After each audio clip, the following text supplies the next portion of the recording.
Big boss 7 winner పల్లవి ప్రశాంత్ని పోలీసులు arrest చేయడం జరిగింది. ప్రభుత్వ ఆస్తులు ధ్వంసం చేశారనే కారణంతో పల్లవి ప్రశాంత్ని అరెస్టు చేయడం జరిగింది. నిజానికి పల్లవి ప్రశాంత్ బిగ్ బాస్ హౌస్లో ఉన్నంతసేపు బయట ఏం జరుగుతుందో అతనికి మాత్రం తెలీదు. అప్పు కొట్టాక ఆయన బయటికి వచ్చిన తర్వాత అభిమానులు ఎగబడ్డారు.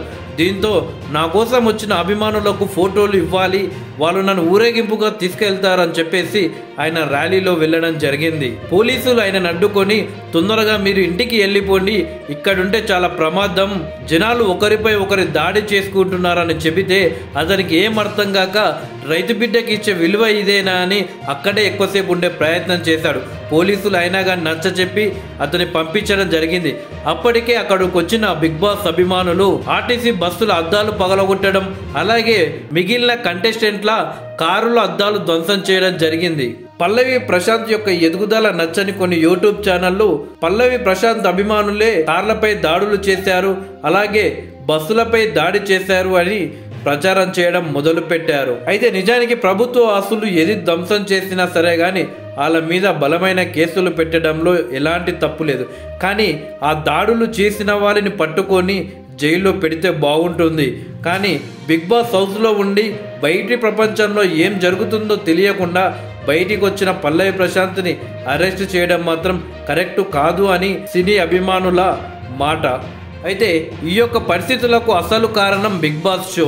సో ఈ బిగ్ బాస్ యాజమాన్యాన్ని కానీ లేకుంటే దానికి సంబంధించిన హోస్ట్ ఎవరైతే ఉన్నారో నాగార్జున గారు కానీ వీళ్ళు బాధ్యత వహించాలి. కానీ సాధారణ కుటుంబం నుండి వెళ్ళి బిగ్ బాస్ టైటిల్ గెలిచిన పల్లవి ప్రశాంత్ని ఈ రకంగా ఇబ్బంది పెట్టడం అనేది కరెక్ట్ కాదు అని పల్లవి ప్రశాంత్కి మద్దతుగా పలుకుతున్నారు బిగ్ బాస్ అభిమానులతో పాటు సినీ ప్రేమికులు.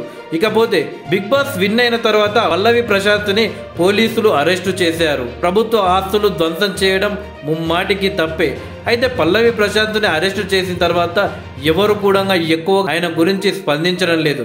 ముఖ్యంగా బిగ్ బాస్ షోకి సంబంధించిన యాజమాన్యం కావచ్చు, ఆ షోకి హోస్ట్ గా ఉన్న నాగార్జున గారు కూడా కొంత మాత్రం కూడా స్పందించకపోవడం మాత్రం ప్రతి ఒక్కరికి బాధ కలిగిస్తుందనే చెప్పవచ్చు. ఎందుకంటే ఇటువంటి పరిస్థితుల్లో వాళ్లకు అండగా ఉండాల్సిన బాధ్యత నాగార్జునపై అలాగే బిగ్ బాస్ యాజమాన్యం పైన ఉంటుంది. కేవలం ఇప్పటి వరకు బిగ్ బాస్ కంటెస్టెంట్ బోలే కావచ్చు, టేస్టీ తేజ కావచ్చు, అలాగే అశ్విని, కేవలం ఈ ముగ్గురు మాత్రమే పల్లవి ప్రశాంత్కు అండగా అతని దగ్గరికి రావడం జరిగింది. అతనికి బెయిల్ తెప్పియడం కోసం చాలా కష్టపడుతున్నారు. ముఖ్యంగా బోలే అయితే ఏకంగా హైకోర్టు లాయర్ని తీసుకొచ్చి మరి ప్రశాంత్కి బెయిల్ తెప్పియడం కోసం చాలా ప్రయత్నాలు చేస్తున్నాడు. ఒక పల్లెటూరు నుండి వచ్చిన ఒక యువకుడిని ఈ రకంగా ఇబ్బంది పెట్టడం కరెక్ట్ కాదు అంటూ బోలే ఎమోషనల్ కావడం జరిగింది. ఇప్పటికైనా సరే నాగార్జున గారు మేలుకొని ఈ యొక్క సమస్యకు పరిష్కారం వెతికితే బాగుంటుందని చెప్పేసి బిగ్ బాస్ అభిమానులు కోరుకుంటున్నారు.